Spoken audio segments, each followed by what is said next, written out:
Welcome to Snakes and Otters, a pointless discussion of eternal questions. Get ready, we're about to live in your head rent-free. Welcome to episode 82. I am Martin. And I'm Robert. And I'm Francis. Sitting in the captain's chair this time. It's a hero's time, boys. And this is one of those that we bumped. We inserted this one here because it's timely. Sean Connery is who we're going to talk about. I don't know why it took us so long to actually talk about him, but his recent passing is only just a few weeks as when we record this. And if you've been paying attention online, stories about him are everywhere. I mean, he was quintessentially one of the greatest actors ever of his craft. We can all say that, I think. He was also considered to be the greatest living Scotsman, a post which is now vacant, they're telling us, with his passing at the age of 90. He hadn't lived in Scotland for years. He's lived in the Bahamas for a long time. I know his wife is French. Micheline Roquebrune is her name. If you ever seen the pictures of the two of them together, they were a cute couple. But my God, he's like twice her size. She's actually kind of short, and of course he was very tall. So it's kind of weird to see them together. But they actually had an amazing love story, which is fun in and of itself. We're going to explore that. It's kind of going to be personal, because of what we remember. As we know, the craft. For us, it's all about somebody that does their craft well. That's attractive to us. Yeah. They are heroes to us. But also for a hero, there's usually a component of the personal life. Absolutely. And you mentioned the marriage, and I know that's always a big one for you. Sure. Somebody with, even if it's their second go-around, which it was for Connery, right? That ended up with a very successful marriage is appealing for us as well. But yeah, I mean, Connery, a ton of titles, a man's man. Yes. You know, one of those guys that's just always kind of that epitome of masculinity. Yeah, and not toxic masculinity. Not at all. Not at all. He did a Playboy interview in '64 that he gets a little grief of at the time, because he talked about it was right to hit a woman in certain circumstances. In '64, even that was kind of, wait a minute, I've read it. It's kind of a strange way it was phrased. It's almost like they were trying to entrap him in something. Yeah. My reading, not otherwise. Yeah. Nevertheless, the man proved himself to grow beyond that. Yeah. And I think that's one of the things we want to stress. Yeah, personal growth is a great quality. And he certainly had that.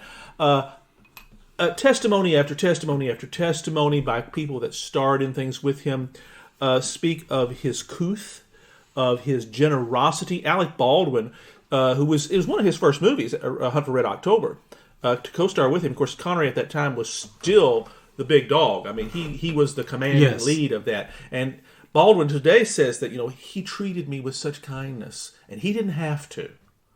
As a young and up-and-coming actor, starring with still at the time a legend.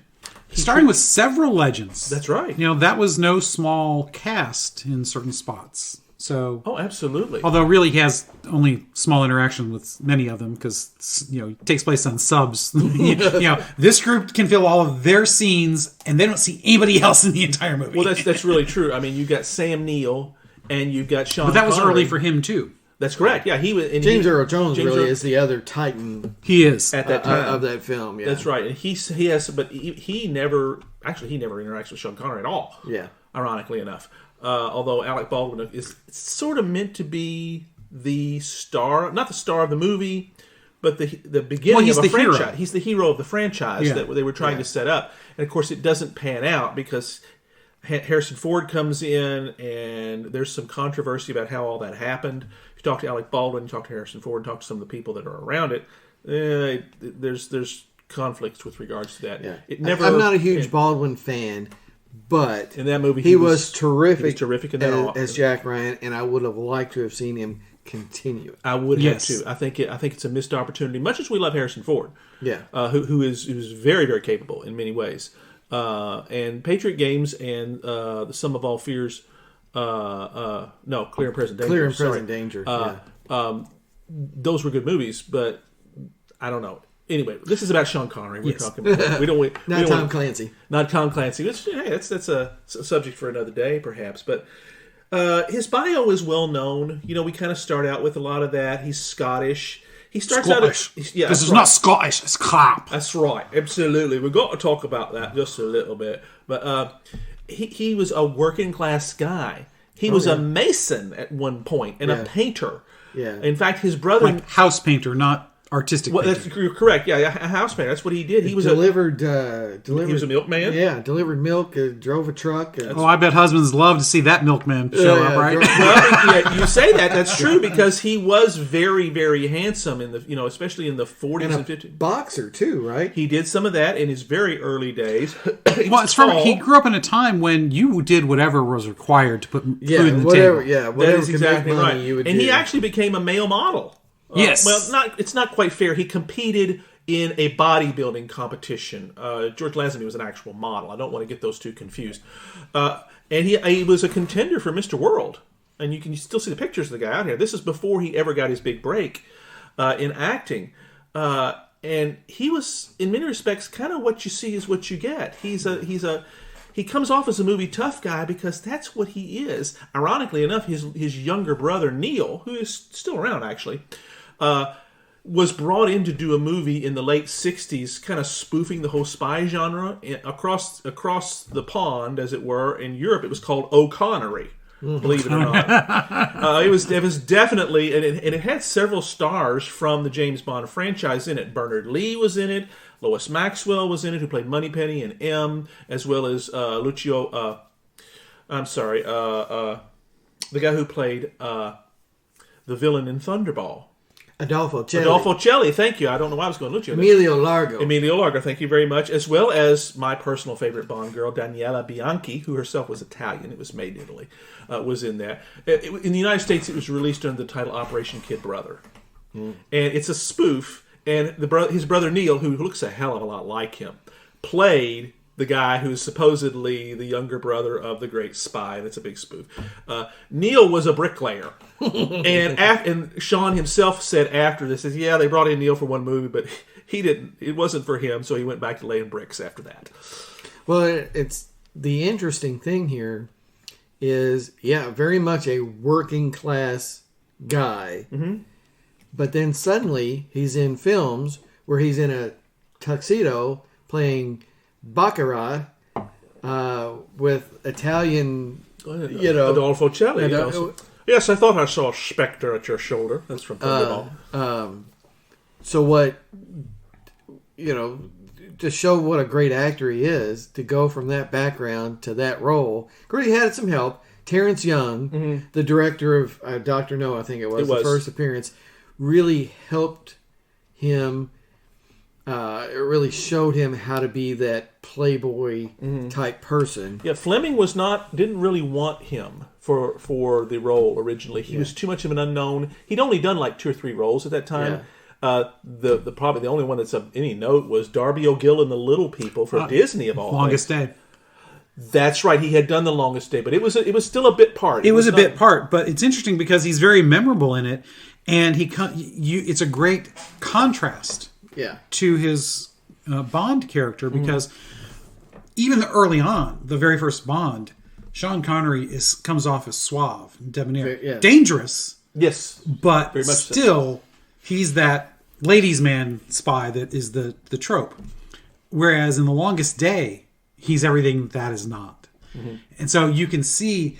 The fact that he could, granted, he's probably a little bit more of himself in that first one in The Longest Day, but you can see how far he goes from that character to becoming Bond. He plays a soldier in Lord Lovat's commando group, right? Yes. They land on the beach and have to relieve the paratroopers at the bridge, and he's very much that working class accent.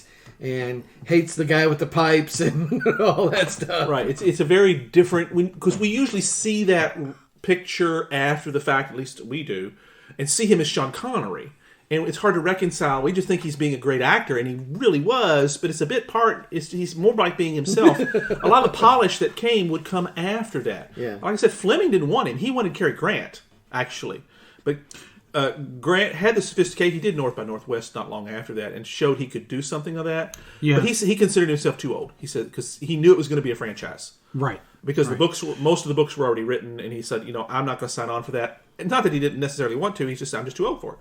because he was in his 50s, and Sean Connery is he's much younger. Yeah.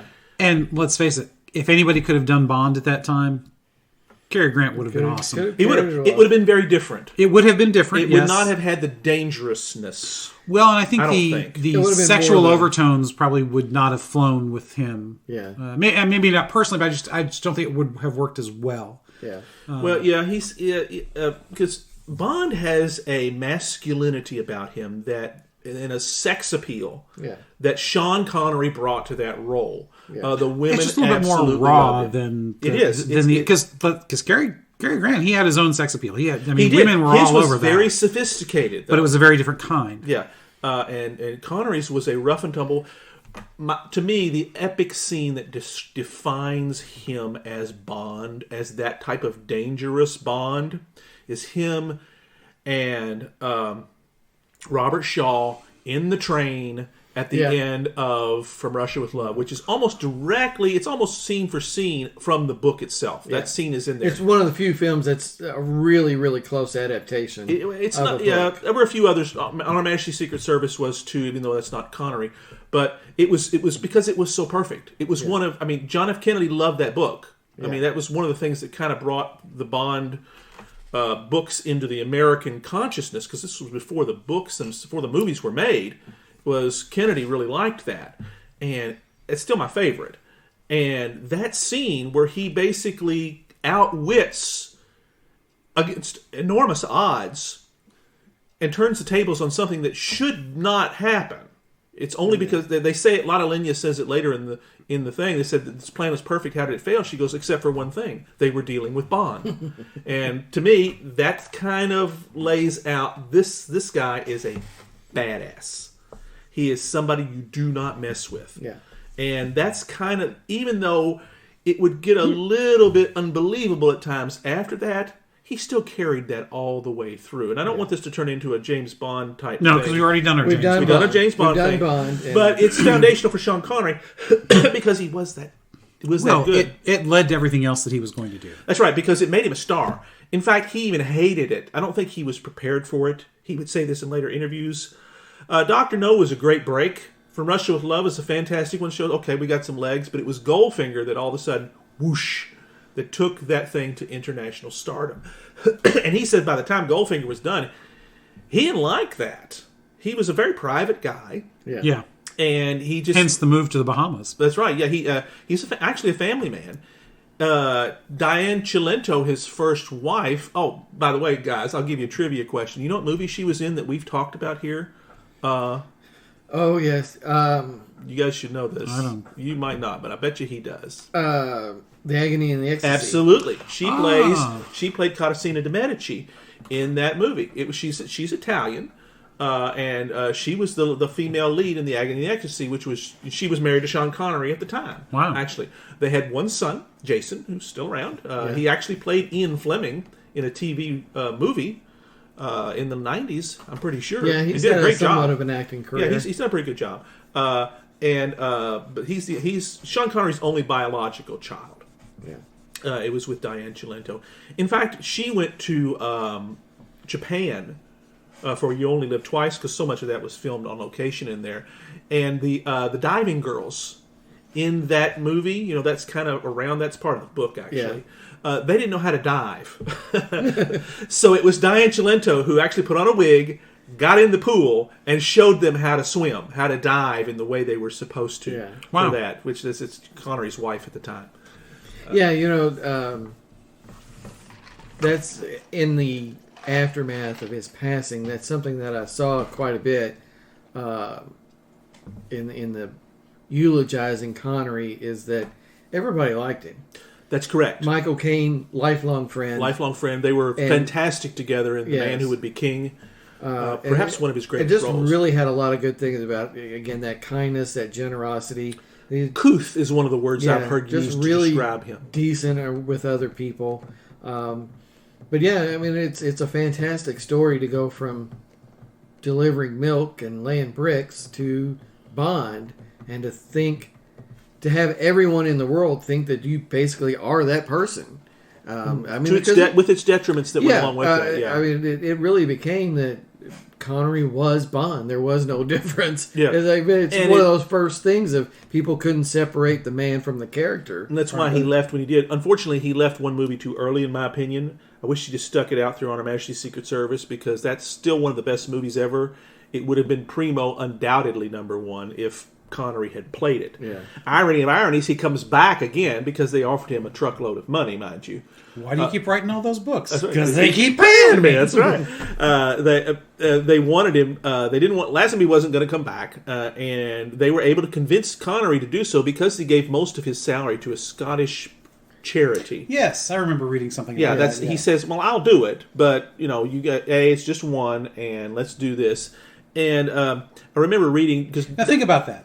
So you always think about actors and actresses, being rich and having the life, but think about the first of all, they didn't make the kind of money then that they do today. That's right. Yeah. And think about the ability to spend 6 months to a year of your life not earning any money. Yeah. So now that's either how well off he was or how simply he lived. It might have been a combination. I guess part of both of those type of things on that. But also so unconcerned that he could give away an entire year's income, basically. Well, he loved his craft too. That had a lot to do with it. Probably it helped him escape an enormous British tax bill as well. Well, yes, there's that. And it was right around the time he was going through a divorce too, if I'm not mistaken. It was the early '70s, and Diamonds Are Forever is the movie we're talking about. Came out in '71. I think that's your favorite of his movies, of his favorite Bond movies. It's one of my favorites. Hey, I love them all. With the acknowledgement that, there are some serious weaknesses to the film and the plot and stuff, but it was fun. Jill St. John is one of my favoriteest Bond girls. Yes, you've mentioned Tiffany Case, and there's just a couple of really good lines. There's the Lana Wood walks up to him and says, "Hi, I'm Plenty," but of course you are. As he looks at her beautiful endowments, that she sticks. The sexualization. It was always there, but it got in the '70s. It got far more overt. Yes, Plenty O'Toole, named after your father, perhaps. Yeah, that was also the James Bond's first trip to America, because most of that movie takes place in Las Vegas. Las Vegas, yeah. So it did the book. So it's a little bit. It's different. They kind of went off some rails on that. I remember reading an article about him in that, and it said he brought an old pro's grace to the role. Yeah. And that's kind of lets you know that, he had come into his own. His craft was fully formed by the time he did that one. Because, remember, and I want to kind of move us forward in time, he did a crap load of movies after that. Yeah. He was constantly working. He was a bankable star. Yes. He could pick his own roles, sort of. But it was dangers of typecasting. He didn't get all the roles offered to him until later. Yeah. By the time he hits Red October, then he will do whatever he'll pick his roles and do whatever he wants as a strong leading man. But before that, some of these movies, I don't want to say they were obscure. Some of them were. Zardoz is considered his worst. I was wondering if you were going to go there. It was a sci-fi. Everybody's got a worst. I mean, it is. Well, the Mankini. Yeah, that's what he spends the whole damn movie with a long ponytail and a mankini and straps. I mean, it's just kind of awful. Weird. It's pretty weird. But he also did great movies around that time too. The Man Who Would Be King. I mentioned that already. Yes. It's one of his greatest roles. He even says so. Yeah. Michael Caine was in it with him. Of course, we love Michael Caine. Certainly, yeah. He's a. And The Wind and the Lion. He does that in the '70s, which was Murder on the Orient Express. Murder on the Orient Express. He did, which was really, that movie keeps getting made over and over again. It's such a great story. Yeah. He did a fantastic job with that one. And then Robin later, Marion. Robin Marion. Surprisingly, I saw that in theaters actually by accident. I wasn't supposed to. Because that's 1976. That's right. It was an accident. I went with my aunt because it came out at the same time and there wasn't really anything else to see. But I was into Robin Hood at the time, and it's the aging Robin Hood again, opposite the Sheriff of Nottingham, played by Robert Shaw. One of Robert Shaw's last roles. It was actually just right after Jaws, if I'm not mistaken. Very different character than Quinn, obviously. but it's really an awesome, very against type. He's trying to break out of that Bond role and show, I'm a serious actor that can do some really great stuff.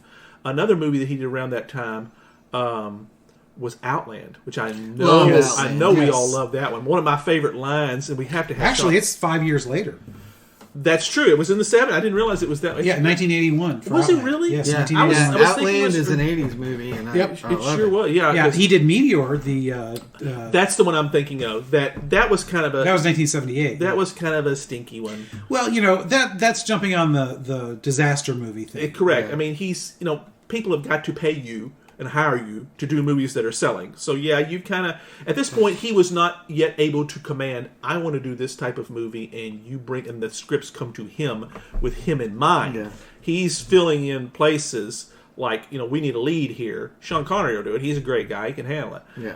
And he did that. Outland has one of my favorite lines of all time, and I cannot remember. You might remember the actress he played with. It's Frances Sternhagen. That's what I'm thinking. That's exactly She plays Dr. Lazarus. Right, and says, you know the line. I bet you do. I will kick your nasty ass all over this room. That's right. That's exactly it. He's got this amazing power to him as the leading man. Is a sci-fi remake of High Noon. That's correct. Absolutely, and it's so well done. It's an amazing moment. Well, the thing that I just love about the man, as far as his craft goes, is there's several things, but when you look at his list of movies, once he started getting movies, he had a movie, at least one, but usually 2 to 3 movies every year. Yeah. On average, 2 movies a year for, not just a couple of years. I mean, it spanned multiple decades, the 60s, the 70s, and into the 80s. I mean, even as late as 1989, he was in 2 movies. It was 2 movies in 88. Only 1 in 77 or 87, but 2 in 86. And this kept going to 2003 when he finally said, "Okay, I'm done." Yes. Yeah. Is it 2 in 90, 2 in 91, 92, 93? So, got down to be more like 1 a year. Yeah, but every year he was doing something. And these are usually starring roles. He's the lead in most of these. When you get to The Untouchables, is where he's not really a lead, but he's that second guy. But I'm glad you mentioned The Untouchables, because that's when it all changed for him, because he won the Oscar. Yeah. And as you all know, The Untouchables is a freaking great movie. Yeah. It is an amazing, great movie. If you want to keep her secret, don't tell the boss. I mean, we could quote The Untouchables a lot of times. Yeah, I mean, just a great film. As the local Chicago cop who is incorruptible. Brings a knife to a gunfight. That's where it comes from. That's right. You probably heard that. I bet our listeners have heard that phrase. I think that existed long before that movie, but that really made it popular. Yeah, that's how you get Capone. Yeah. So, not just the length of his career is amazing, but it is just because that's difficult. Yeah. I mean, a leading man from 64 to 91, easily. Yeah. No, in 2003. Well, he wasn't always leading man. Not every time, but he was but he was he could prominent. be. I mean, he took some movies. Some movies were small roles. Some of them were larger, but a few. I mean, he did Ramirez in Highlander. Yeah, which is just a great. Well, he made Highlander movie. Because unfortunately Christopher Lambert really lets that movie down. He does. It was his second movie I think he'd done. He'd done Greystoke at that point. And it was kind of his ascendancy, trying to say, okay, let's see if he can continue. And he didn't really do it. Yeah, it wasn't bad, great. But it wasn't. But he makes that movie. Yeah. Yeah. Oh, yeah. He makes that movie. One of my all-time favorites is William of Baskerville. Oh, Name of the Rose. Same year, actually. Same year. That's right. And love that movie. Oh yeah, that was phenomenal. It's a disturbing movie. It was based on an amazing book. Yes. And that's when people began to realize, Connery can do anything. Yep. There's no typecasting going on here. That ship has sailed. In the space of just a couple of years, he did Bond and Never Say Never Again. Love that movie. Did Ramirez in Highlander, William of Baskerville in Name of the Rose, Malone in The Untouchables, and just a couple of years later, he's doing Professor Henry Jones in Indiana Jones. I love that, yeah. And he was tremendous. Probably my least favorite of all of his roles, only because it's so un-James Bond. he plays the grandfather in Family Business with Yes. Dustin Hoffman And Matthew Broderick. Matthew Broderick. Which that movie was a little disturbing at times for several reasons, but he brings his A game every time he's on there. In retrospect, he was great in it. Absolutely, I just was. hated seeing him like that because he dies a frail old man. Yeah, and Sean Connery wasn't supposed to do that then. Exactly. See, that's the thing. Sean Connery doesn't die as a frail old man in that movie. Now that he's passed away, you can look back at that and say, "Oh wow, he just did die as a frail old man." That's right. But he also goes out. He has a long. I mean, he's got a few stinkers, but not many. I mean, Highlander 2 was. I mean, come on. That's another one of those. Why are you doing this? Because they're paying me. Yeah. That's right. He was able to do that. That's Michael Caine in the Jaws, The Revenge. Yes. I haven't seen the movie, but I've seen the house it bought. I was hoping you were going to say that because that's an amazing. Yeah, because they're really are. Of course, Agamemnon in Time Bandits, which Yes. I know is something you guys will love. I love Time Bandits. It's really great. It's so great. I mean, it was worth it because he's in it. See, it got to the point for me, and I suspect you guys are the same way. If Sean Connery was in the movie, I'm going to go see it. I don't care. That's all you had to tell me. Yeah, There's not a single movie of his, and I want to say I've seen them all. I think so. The '90s were perhaps up until the very end at 2003 might have been his greatest time because he's doing the movies he wants to make, and he's the big dog. He's the 1,000-pound gorilla, as Charlton Heston would say. Yeah. He's definitely doing the project movies. I think because you've got things like. Well, first of all, he does the cameo at the end of Robin Hood. Love that. I love which that. was just phenomenal because once you see it, you realize, oh, well, of course, who else? Of course, right. Who else is that going to be? And it's only just a few moments on screen, so that's how he can easily do that. Right. While because the other movie he did that year was the Highlander 2, kind of had to cleanse the palate exactly after that stinkery. But he'd just done the Russia House too, which was really really good. And Red October might be his biggest role. You guys kind of define biggest role. Well, the most commercial success, the one everybody remembers him for. Post Bond. Yeah, that's right. Yeah, you take Bond almost out have to take Bond out. Yeah, because Bond is it's five. Probably the biggest commercial. Bond is 6 movies, post 7 Bond. actually. Yeah. It's the one that if you didn't know him as Bond, you would know him as Marco Ramius. That's right. A Scottish guy. Getting away with playing a Lithuanian Russian sub-captain. That's very, very good. That's exactly right. Yes. Because that movie is still being watched today. Oh, yes. Not all of his movies are. That's just a phenomenal movie. But, yeah, I mean, it's on my list of one of those where you stop the channel surf. Yes. We'll have to do that. I'll have to put we'll have that to next do that. time. When we do movies, we always have to watch part 3. Yeah. That'll have to be mine. But, I loved him in First Night, even. I did, too. The aging King Arthur. I thought it was, I'm glad you mentioned that because that movie does not get a lot of love. The Guinevere in there is, one of my Julia favorites. Ormond, yes. She was in her ascendancy at that time. She had done she was doing quite a few. She's in the latest Walking Dead TV series. Is she really? Yeah, I didn't know that. I didn't know what happened to her. Just to digress here, the latest Walking Dead TV series, I want to say it was conceived by millennials, for millennials, because literally it's about a bunch of kids who are out to save the world because they're so good.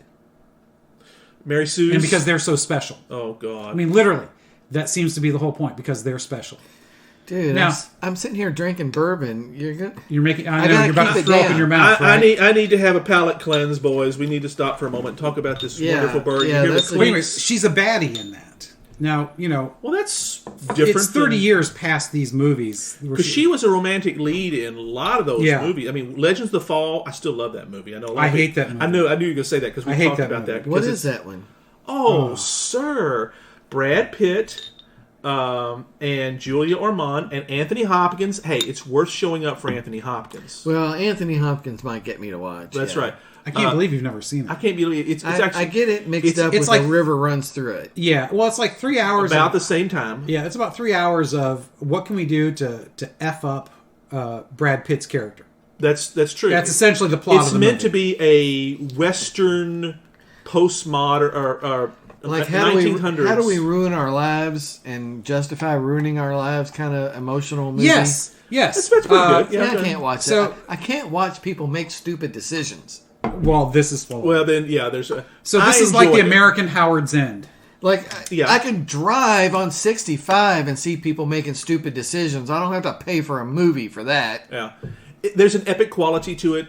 That's why I like Visually, it. it's stunning. That's and kind there are of parts of the story that are phenomenal, and it does have Julia Ormond in it. Right. Yes, that's right. Well, I'm going to have a Little Debbie, and let's talk bourbon. That's right. So we're still working on the quarter horse. Quarter Horse.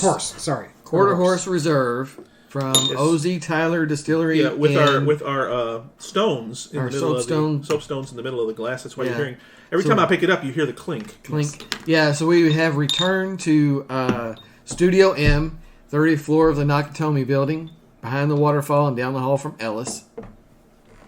That's good.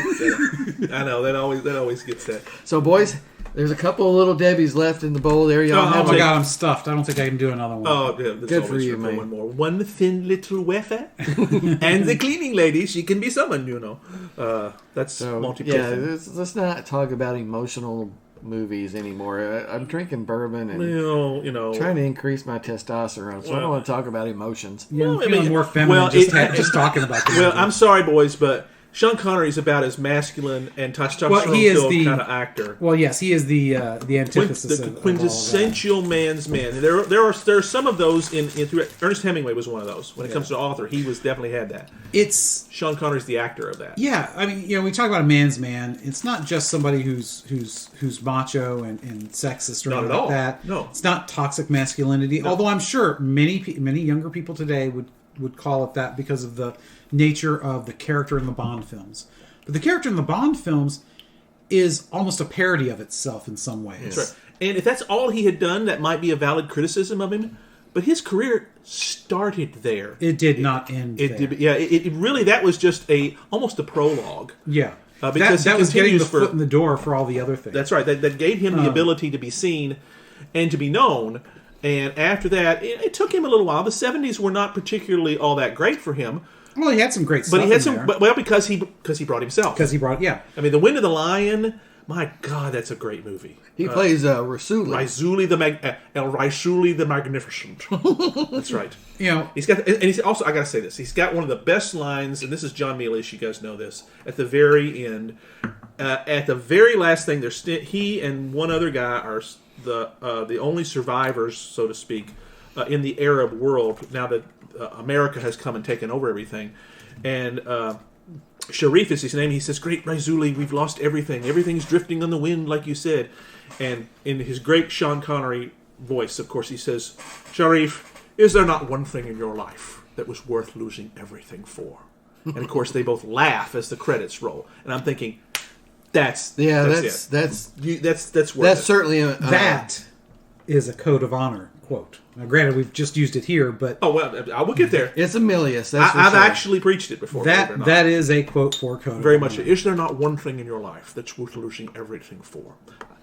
We've not done near enough Sean Connery imitations yet. I have to kind of throw that in. Well, I was cautioned before we started that I couldn't do The Rock. The one from The Rock, that's right. His Nicolas Cage co-star film. Love that movie. It is one of my favorites. And it's a fun movie. One of the reasons he agreed to do it is because it's kind of meant to be, because he's a British agent that's been in prison. It's kind of like supposed to be, this is where James Bond, for him, ended. And his opportunity... Where Bond would have really ended up. Where Bond would have really ended up. If he hadn't been just shot out of hand. Yeah. And this is kind of him playing Bond, sort of kind of tongue-in-cheek one last time, with the training wheels off, with the filters gone.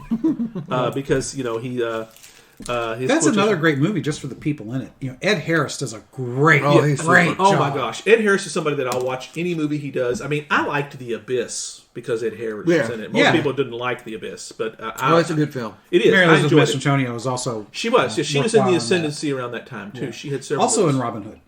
That's right. I'd forgotten. She was Marion. That's correct. Mm-hmm. A very good... So there's our Sean Connery link. That's right. Well, that was a very good... People blasted Costner's... well, he couldn't keep the damn accent straight. Well, and I get it, but he pulls it off pretty well. Accent aside, it's a fun movie. It's a lot better. It's far more But there are so many realistic. great British actors. Why cast an American? Well, because he was hot at the time. He was hot at the time. That's right. This is post Dances with Wolves. Yes.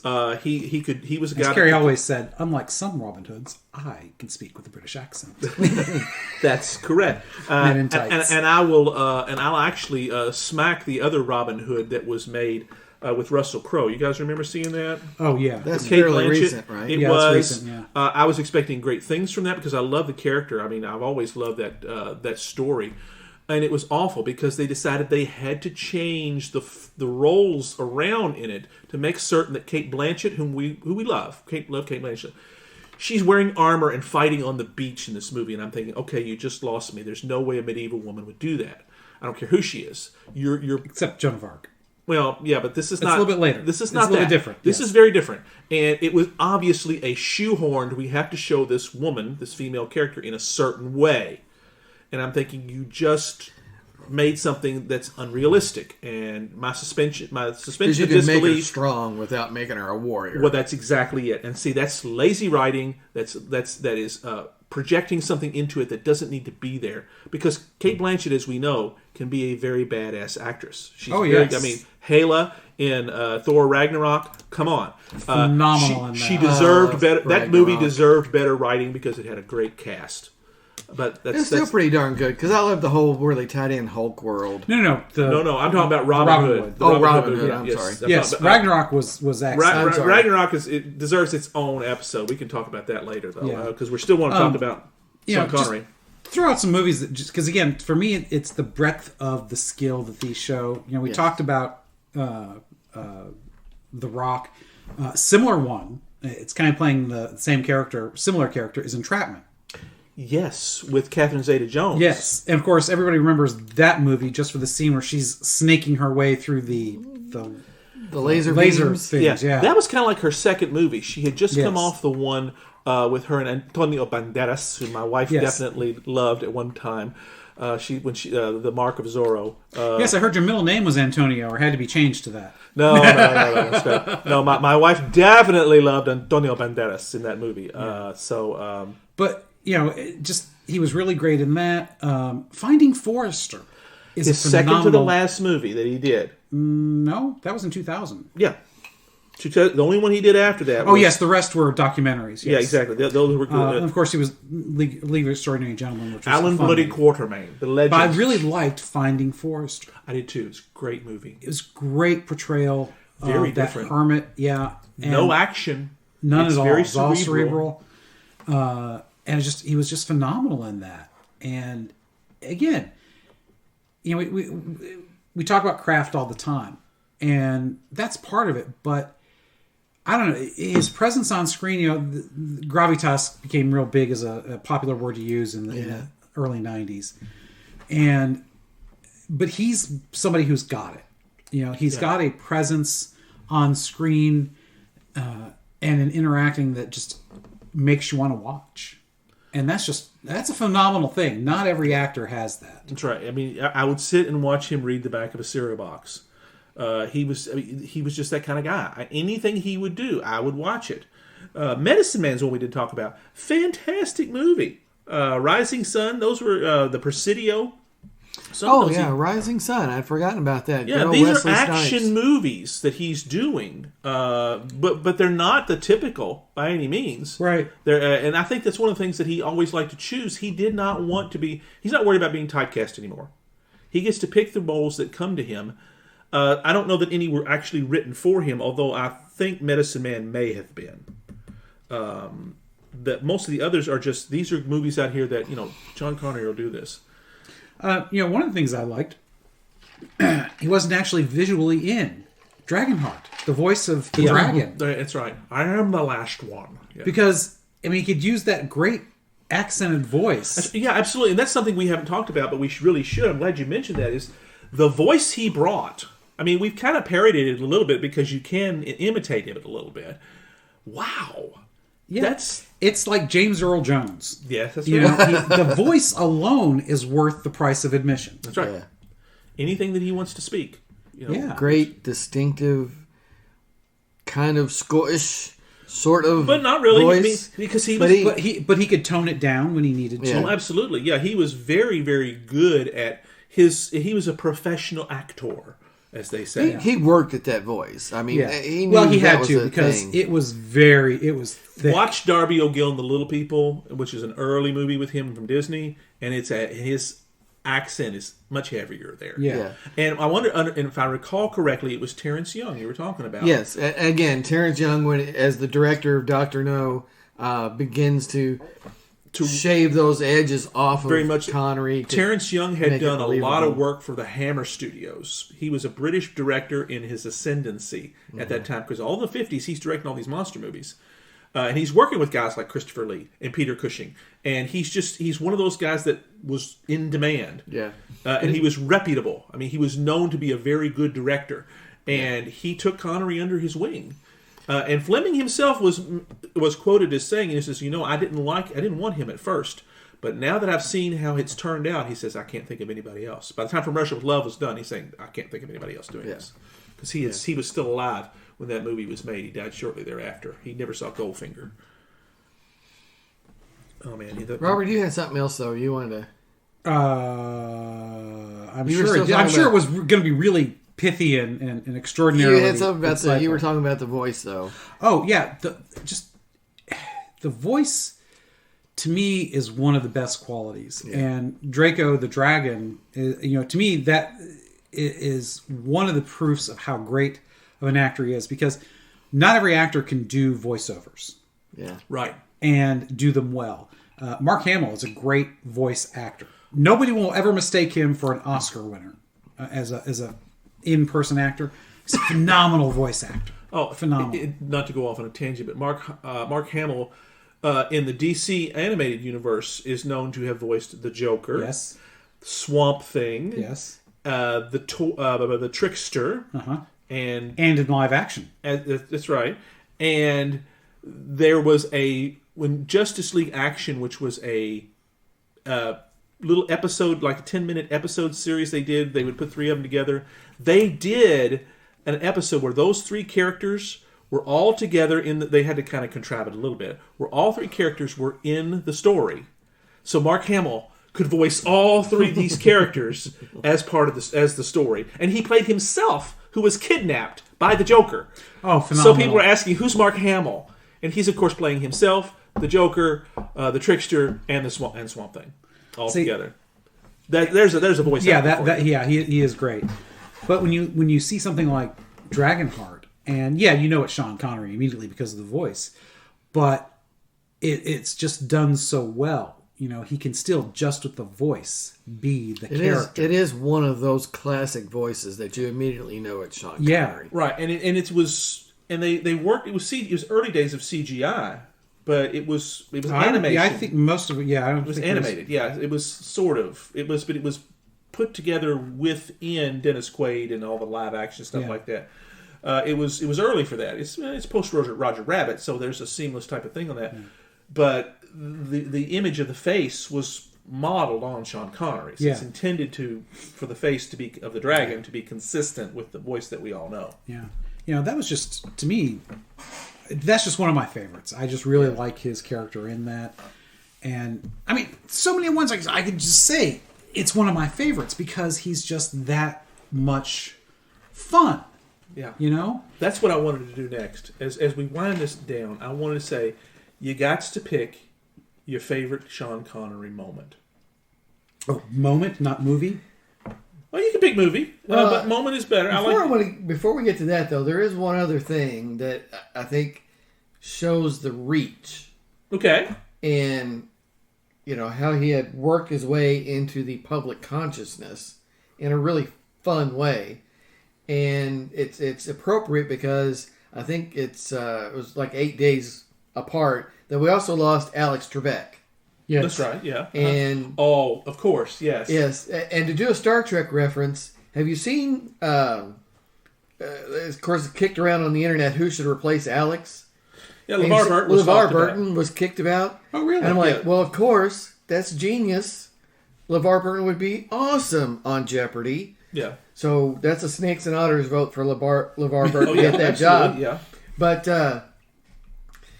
Saturday Night Live in the 90s, I think it was, or early aughts, had a running gag of Will Ferrell playing Alex Trebek and Daryl Hammond as Sean Connery as Celebrity Jeopardy. Yeah. And of course the gag is, of course, on Celebrity Jeopardy, all the questions are much, much easier than on regular Jeopardy. And even then, the celebrities often don't do very well. Yeah. So, I mean, the categories are like, a letter in your name. And Connery, of course, comes on as this foil to Trebek and calls him names and talks sexual innuendo. About his mother. Yeah, his mother. He's always diddling his mother as he talks about him. It's brilliant. And then, of course, Final Jeopardy on the screen is always some kind of sight gag with something sexual about Trebek. And it's like, of all the celebrities to pick to have this skit and have this thing, it's Connery. And it's brilliant. And Connery's not like that. I mean, he doesn't he doesn't do that to people. But to have Connery come out and make fun of Alex Trebek and well, he's also he's bringing his testosterone game. Yeah, Hammond is, because it's very much about I'm this badass Scottish actor. I don't give a rat's ass about you. Of course, I'm diddling your mother because that's what I do. That sort of thing. Yes, your mom says hi. Exactly. Right. I was with her last night. I mean, come on. Yeah, it's hilarious. Suck it, Trebek. Your mom says hi. Yeah, I was wondering if that. That shows that reach. You can find all those on YouTube. There's compilations YouTube, out there that can blow through. Yeah, the oldest watches them. I think it's a good way to end, not to steal your captain's thunder there, but to talk about what's our favorite. Yeah, well, that was my intention. That's where we. Go ahead. Yes, I do not have to go last in this. No, you don't. I think I like him best in The Hunt for Red October. See, that was an obvious one. One of us had to say it. I gave it to you. Well, I mean, to me, it's just there's the great lines. I think my favorite line, my favorite moment, is the one ping Vasily, one ping only. Yes, that's right. And how he does that, and you hear the ping, and he jumps back from the periscope and you can see it in his face holy shit, this is going to work. Right. They're on to me, but the Americans have figured out this is really going to work. Yeah. They figured this out. We get some kind of buckaroo. That's right. But yeah, it's just a great one because he can't get rid of the accent entirely, but he does a fair job. Yeah. Well, he's convincingly played a Chicagoan cop, a Lithuanian sub-captain, Agamemnon, a Greek. Spanish conquistador. Egyptian. Egyptian, he says. Egyptian I'm who not pretends Spanish, he's I'm Spanish. Egyptian. Yes. You said you're Spanish. He's 2,000 years old, so... I mean, taking it out of Bond, yes, that introduction in Highlander. I am Juan Sanchez Villalobos Ramirez, and I am at your service. That's right. That's, It's such an amazing... You smell like a dung heap. What is that bit, too? That's so great with Christopher Lambert. So, there's his part of Highlander really... That's really carries the whole deal because Christopher Lambert does not. The story is good. I do love the story of the original Highlander film. It blows after that. Yeah. I am Connor MacLeod of Clan MacLeod. I was born in 1518 in the village of Glenfinnan on the shores of Lochshiel, and I am immortal. So that's when Roxanne Hart stabs him, and then she doesn't die, and they have sex, and that's really kind of where this goes. Yeah, that's Lambert's peak, I think, for that film. So yeah. All right, so other than Bond, okay, because Bond is its own thing. I'm gonna go with now. Let me phrase this: every movie of his I've seen, every movie of his I love, every moment of his I love. Yeah. There's never been even Zardoz I kind of liked. It was worth sitting through. Although it's universally panned as his worst. But I'm gonna, in order to wrap us kind of up, I'm gonna take us to his very last movie, the movie that had him quit Hollywood because he was done. 2003, The League of Extraordinary Gentlemen. Yes, a movie that has been universally panned in many respects, unfairly so, sort of. but very fairly so. A 5.8 on IMDb. Yeah. That's pretty damn low. Yeah, that's correct. There's all sorts of problems with this. It blows the believability out. It is a wasted opportunity because the premise is absolutely rock solid. Yeah, the premise is cool. And Alan Moore did a great job with the source material, and it was one of those movies. For that to be his last one, I'm kind of disappointed. They tried to get him, just a little aside, they tried to get him to come back for Indiana Jones and the Crystal Skull, the Kingdom of the Crystal Skull. Everybody's glad that, of course, he didn't because... I don't know. Anything would have made that movie better, yeah. Yeah. But I remember reading the letter, because he wrote a public letter, Sean Connery did, because they wanted him to come back. They were going to pay him whatever he wanted. And he wrote a letter saying, if there's any movie that could ever get me to come back, it would have been an Indiana Jones movie. But retirement is just too much damn fun.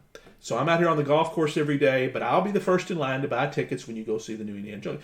Class act. Yeah, the man was a class act. He did the right thing. Who else would have done that? Everybody else would, just leave me alone. Just to show you how universally panned League of Extraordinary Gentlemen was. Yeah. It has a lower rating than Zardoz. Oh, does it really? Zardoz has a 5.9. Just barely, mind you. Yeah. Just barely over it, but yes. Yeah. Which is a shame. Which is a shame because it's got fun moments in it. Yeah. And one of those moments, of course, is Sean Connery. He's playing, as he says, the legend of Alan Bloody Quatermain, which he dies at the very end. I'm not spoiling anything, for God's sakes. It's almost a 20-year-old movie.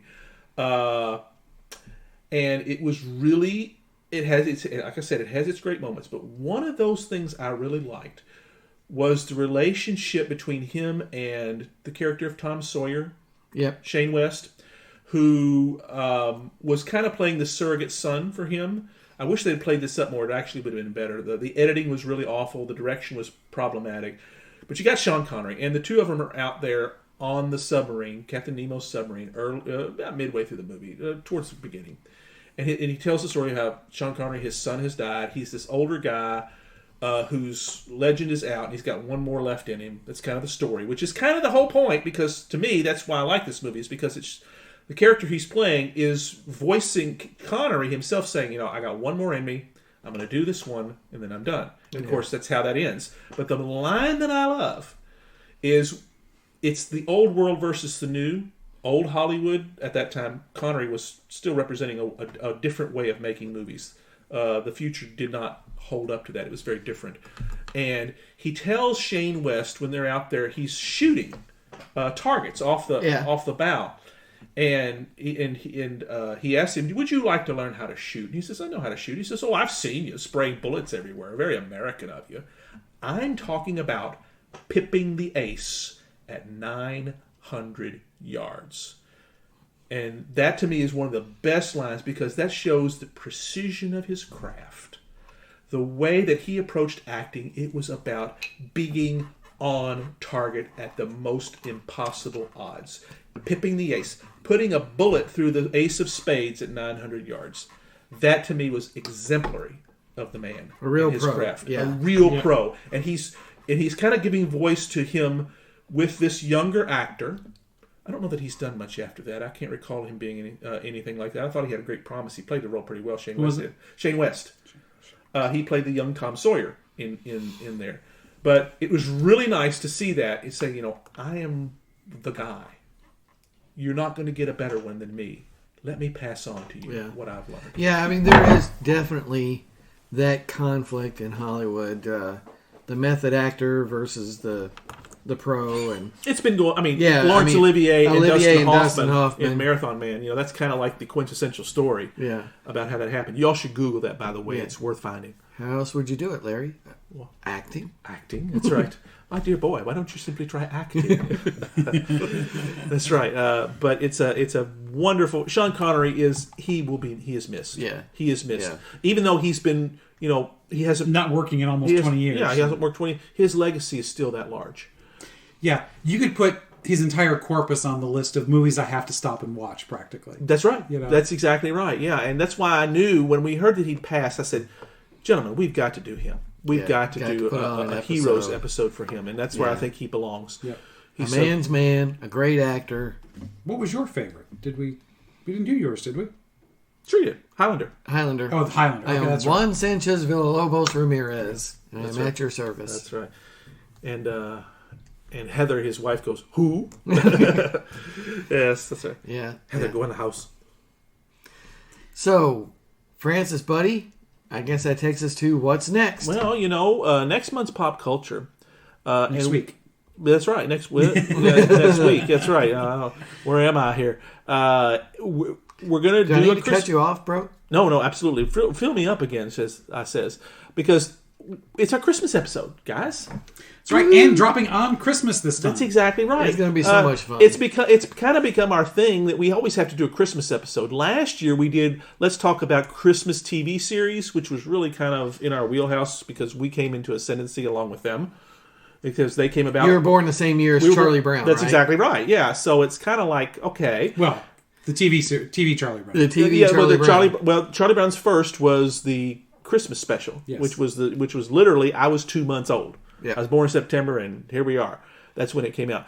But we figure we didn't even talk about movies. Christmas movies? My Lord, that's its whole other thing. We've got to do that. Yep, Christmas movies up next. That's right. We're gonna talk about the ones we like. I don't know. We might talk about ones we don't like. I don't know.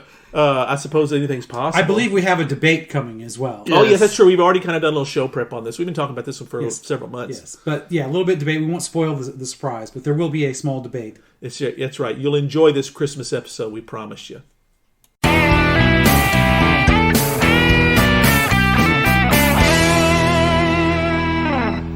Hope you enjoyed another pointless discussion of eternal questions.